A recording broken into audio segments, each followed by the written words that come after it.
Farzandingizda isitma holatida qaltirash, irish holatlari bo'lyaptimi? Unda bu videoni o'tkazib yubormang. Isitma bu organizmning himoya reaksiyasidir.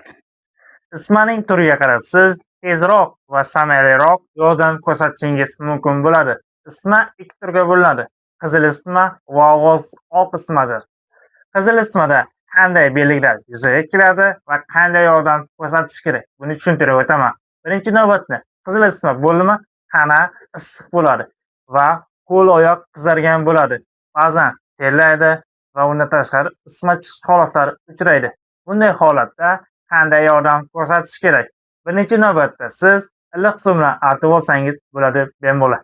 Keyin tana haroratiga, xonaning holatiga qarab yengilroq kiyintirishingiz mumkin bo'ladi. Va uchinchisi esa siz agar isitma 37,5 38 dan yuqori bo'ladigan bo'lsa, isitma tushiruvchi dori vositalar Sifikon sevichasi, parasetamol sevicha 50 lik, 100 lik, 125 lik bolaning yoshiga, vazniga nisbatan dozasini foydalanishingiz mumkin. Kattalarda esa parasetamol, ibuprofen tabletkalarni berishingiz kerak bo'ladi. 4-holatda ko'proq iliq suv ichirishingiz kerak. Oq isitmada esa qanday jarayon kechadi, buni tushuntirib o'taman.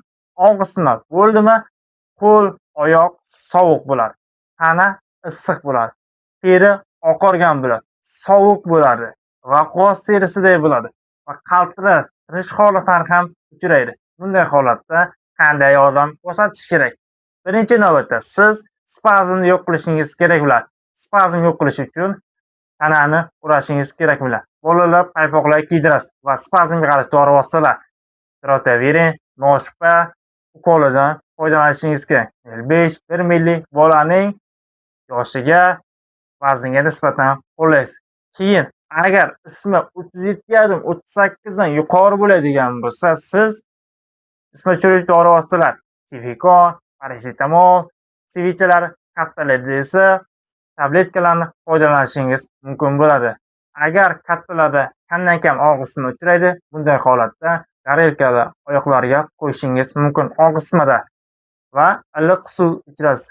Agar isitma 3 dan ortiq kun chiqadigan bo'lsa, shifokorga olib borishingiz kerak bo'ladi.